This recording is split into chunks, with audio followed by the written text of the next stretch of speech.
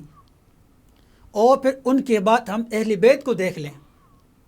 اہل بیت نے اس دین کو، اسلام کو قائم کرنے کے لیے، زندہ رکھنے کے لیے کربلا جیسے واقعات ہوئے. اللہ اللہ. اور انہوں نے اسلام کو قائم رکھا، دین کو قائم رکھا. اپنی جانوں کے چھوٹے چھوٹے معصوم بچوں کے نذرانے تو پیش فرما دیے، لیکن اسلام کے اوپر کوئی آنچ نہیں آنی دی. آج ہم دیکھیں، آج ہم مرد و خواتین، تمام انسان، ہر قسم کے لوگ، ہر برادری سے تعلق رکھنے والے لوگ، ہم اپنے گریبانوں میں جھانکے آج ہم لوگ کیا کرتے ہیں؟ ناپ تول میں کمی. بازار کے اندر جائیں، پورے بازار میں ہمیں کہیں سے کوئی خالص چیز نہیں ملتی، لیکن ہم کن کے نام لے ہوئے ہیں؟ ہم ان جو بڑی بڑی ہستیاں ہیں، ہم ان کے نام لیتے ہیں. ہم ان کے ناموں کے اوپر اپنے بچوں کے نام رکھتے ہیں. ہمارے نام ہوتے ہیں، ہمارے باؤ اجداد کے نام ہوتے ہیں.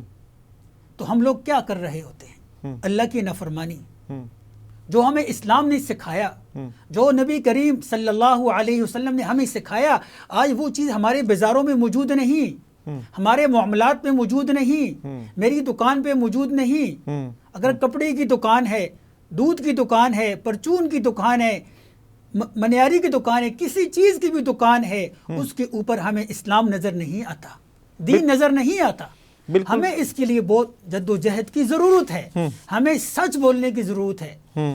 ہمیں دیانت، امانت کی بہت زیادہ ضرورت ہے کہ ہم اسلام کو اپنے اندر اتاریں، اپنے بچوں کے اندر اتاریں. ہم اپنے بچوں کو محمدی بنائیں، مسلم بنائیں. وَسَمَّاكُمُ الْمُسْلِمِينَ وَقَالَ إِنَّنِي مِنَ الْمُسْلِمِينَ. تو اس کے لیے چند گھڑیاں، چند دن رمضان شریف کے باقی ہیں. ہم اللہ رب العزت سے توبہ اور تائب ہوں، استغفار کریں اور نبی کریم صلی اللہ تعالی علیہ وسلم کے اوپر زیادہ سے زیادہ ہم درود شریف پڑھیں. اور ہماری محنت ہو، شب و روز کوشش ہو، ہم کس طرح اپنے آپ کو اسلام کے سانچے کے اندر ہم ڈھال دیں. بالکل صحیح بات مفتی صاحب نے ارشاد فرمائی. بالکل مفتیان کرام اور عالم دین کی معاشرے کے اوپر بڑی گہری نگاہ ہوتی ہے. یہ نہ صرف ان کے پاس لوگ آتے ہیں، بلکہ یہ دین کو اور معاشرے کو دونوں کو اپنی سامنے رکھ کے پرکھتے ہیں. جو صحیح معاشرے کی عکاسی ہوتی ہے وہ ایک عالم دین ہی کر سکتا ہے، کیونکہ وہ معاشرے کی غلطیوں، کوتاہیوں کو بڑی باریک بینی سے دیکھ رہا ہوتا ہے. دیکھنے میں تو یہ ایک اسلامی معاشرہ، دیکھنے میں تو اسلامی جمہوریہ پاکستان، اور ناپ تول کی بات کریں، دھوکے کی بات کریں، فراڈ کی بات کریں، اور خاص کر جس طرح آج کل پرس، ڈاکے، چیزیں جو چرائی جا رہی ہیں، کھینچی جا رہی ہیں مہنگائی کی وجہ سے، جو بازاروں میں عجیب سا ہیجان پیدا ہوا ہے، اس گفتگو کو دیکھیں، اس ماحول کو دیکھیں اور اسلام کے طرح امتیاز کو دیکھیں تو یقین جانیں دونوں چیزیں بین بین نہیں چل سکتی، بالکل نہیں چل سکتی، اور کسی جگہ پہ بھی جوڑ نہیں ہے۔ یہ کیسے ٹھیک ہوگا؟ کون ٹھیک کرے گا؟ کیا ابھی بھی مزید قربانیاں چاہیے؟ کیا ابھی بھی محمد و آل محمد کو قربان ہونا پڑے گا؟ کیا ابھی بھی کوئی نئے کربلا آپ نے سجانے ہیں؟ فلسطین کو دیکھ لیں، فلسطین کے بچوں کو دیکھ لیں جن کے پاس آزادی نہیں ہے۔ آپ نے آزادی کا بھی مذاق اڑایا، آپ نے پاکستان کا بھی مذاق اڑایا، آپ نے اسلام کا بھی مذاق اڑایا، پھر آپ کہتے ہیں کہ آپ اقوام عالم میں بڑا نام کیوں نہیں پیدا کر سکے؟ کیسے پیدا کریں گے؟ کس طرح پیدا کریں گے؟ محمد بن قاسم ایک بیٹی کی حرمت کے لیے، ایک بہن کی حرمت کے لیے کہاں سے کہاں چل کے آیا، اور آج ہم اپنی ہی بیٹیوں کی عزتوں کو تار تار کر رہے ہیں۔ آج ہم اپنے ہی ماحول میں گناہوں اور فساد کا اضافہ کر رہے ہیں۔ یہ سوچنا آپ نے ہے، سوچنا ہم نے ہے، اور سوچنا پوری اقوام عالم نے ہے۔